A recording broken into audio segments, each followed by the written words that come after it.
Hem conegut com neixen les primeres formes de cooperativisme a Europa. Descobrim ara com va néixer i avançar el cooperativisme a Catalunya.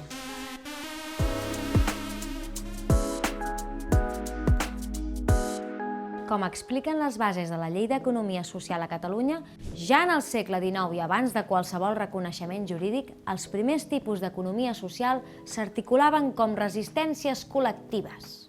Ok, i què vol dir això? Vol dir que la gent s'agrupava per fer força i per fer front a la precarietat, la manca d'accés a l'educació, la sanitat, la cultura i altres dificultats que individualment i sense organització no podien combatre.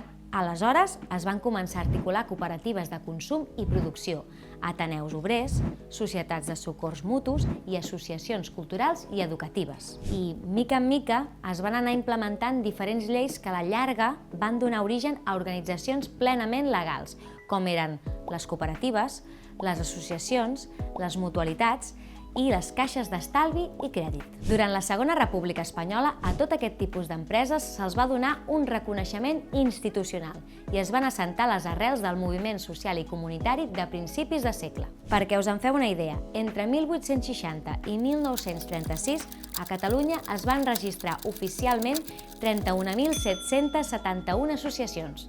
És a dir, una barbaritat. Va ser l'època daurada del cooperativisme. Però, malauradament, tots aquests avenços durant la dictadura franquista van tirar enrere. Amb l'arribada de Franco al poder, les cooperatives i l'associacionisme van quedar perseguits i prohibits i no va ser fins la mort del dictador que es va tornar a emprendre la història.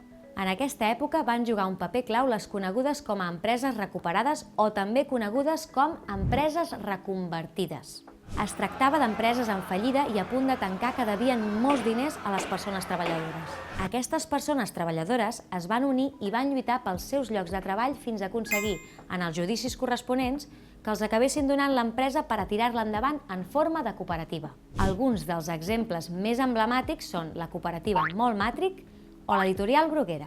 La cooperativa Moltmatric, provinent de l'empresa fallida Talleres Alá, és el resultat de la lluita dels seus treballadors per mantenir l'empresa a flotació després que els seus antics amos l'enfonsessin. L'empresa els devia un any de salaris. Quin show! Quan els obrers es van fer amb l'empresa, van treure-la de la ruïna.